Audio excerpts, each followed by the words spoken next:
Capítulo 4. Fuga desesperada. Na manhã que se seguiu à sua conversa com o profeta Mormon, John Ferrier foi a Salt Lake City e, tendo encontrado seu conhecido que estava de partida para as montanhas de Nevada, confiou-lhe sua mensagem para Jefferson Hope. Nela, contava ao rapaz o iminente perigo que os ameaçava e dizia-lhe o quanto seu retorno era necessário. Isso feito, sentiu-se mais tranquilo e voltou para casa com o coração mais leve.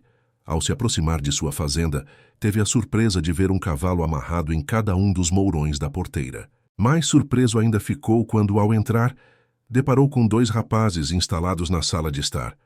Um, com um rosto pálido e comprido, estava recostado na cadeira de balanço, os pés sobre o fogão.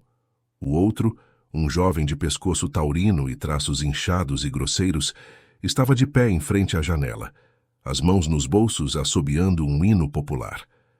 Ambos cumprimentaram Ferrier com a cabeça quando ele entrou, e o que estava na cadeira de balanço iniciou a conversa. "Talvez não nos conheça", disse.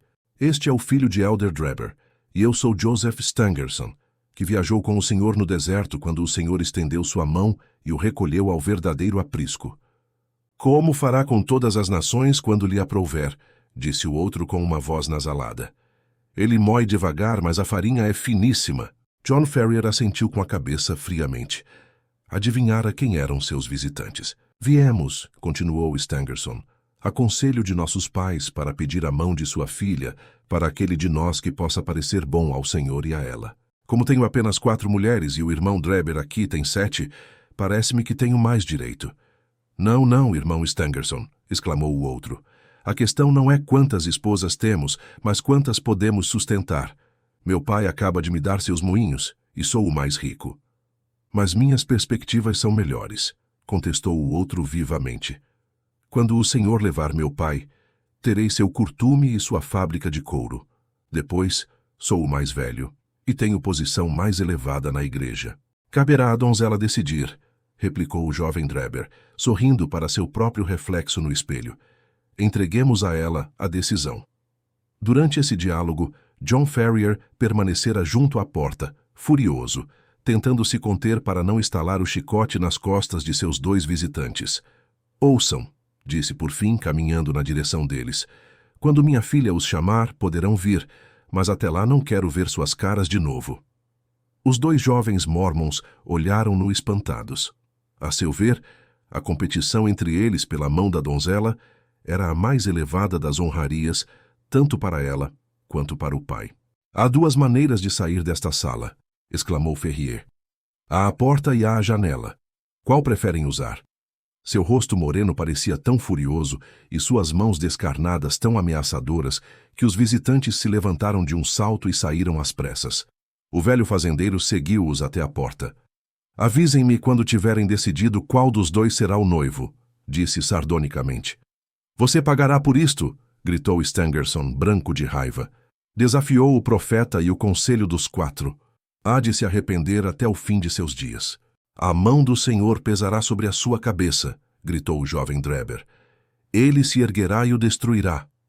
"Então começo eu a destruição", exclamou Ferrier, furioso, e teria corrido ao andar superior para pegar sua espingarda se Lucy não o tivesse agarrado pelo braço e contido. Antes que ele conseguisse escapar dela, o tropel das patas dos cavalos lhe disse que eles estavam fora de seu alcance.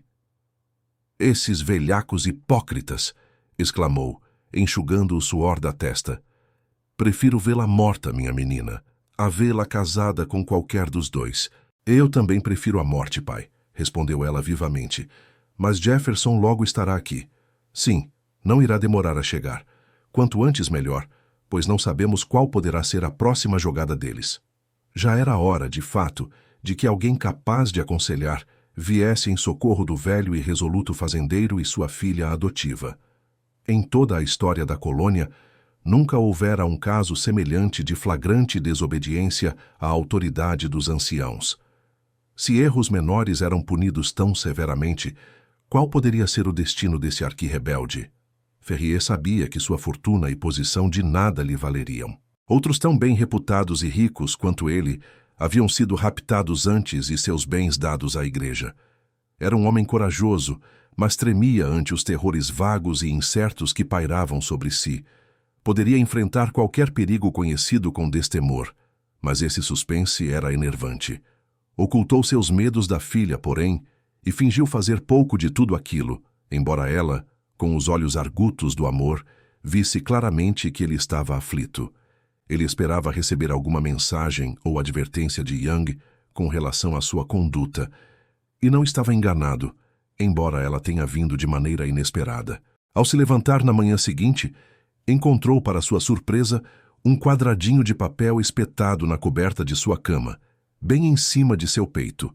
Nele se lia, em letras de forma nítidas e apartadas: "Você tem 29 dias para se corrigir. Depois." As reticências eram mais amedrontadoras do que qualquer ameaça poderia ter sido.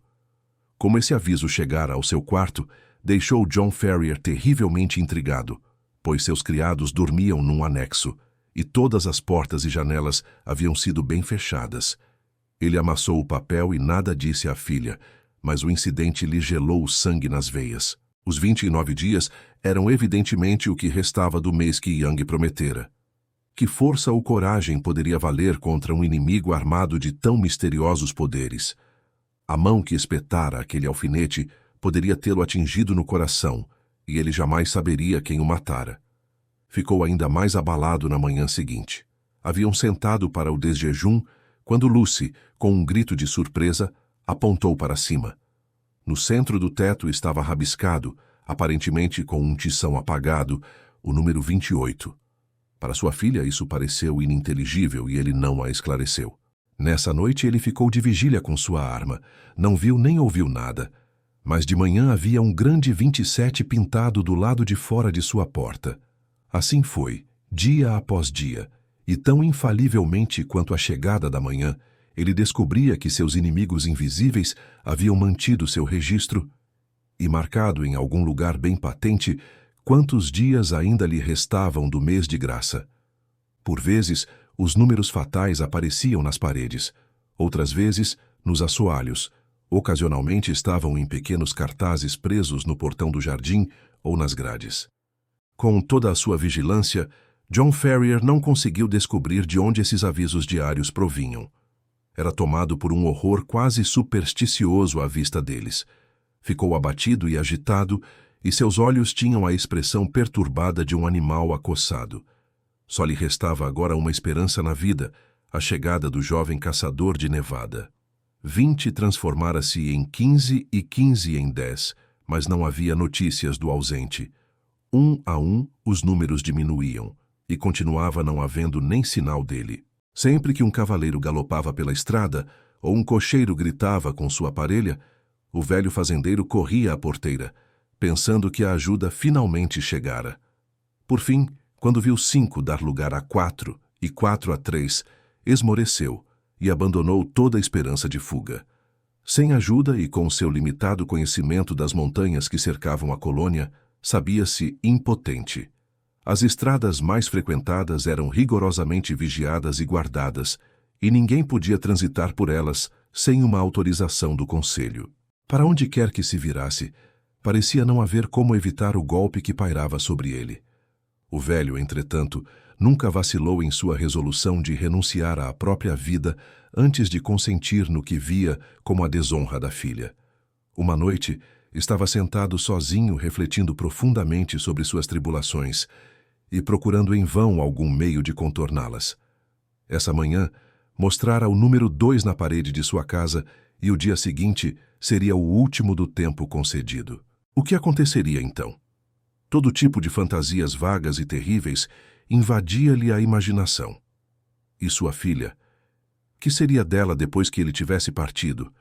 Não haveria nenhuma saída da rede invisível lançada sobre eles? Baixando a cabeça sobre a mesa, soluçou a ideia de sua própria impotência. O que era aquilo? No silêncio, ouviu um leve rumor de madeira arranhada, baixo, mas muito nítido na quietude da noite. Vinha da porta da casa. Ferrier esgueirou-se até o vestíbulo e ouviu atentamente. Após alguns instantes de pausa, o som baixo e insidioso recomeçou. Alguém estava evidentemente batendo muito de leve sobre os painéis da porta.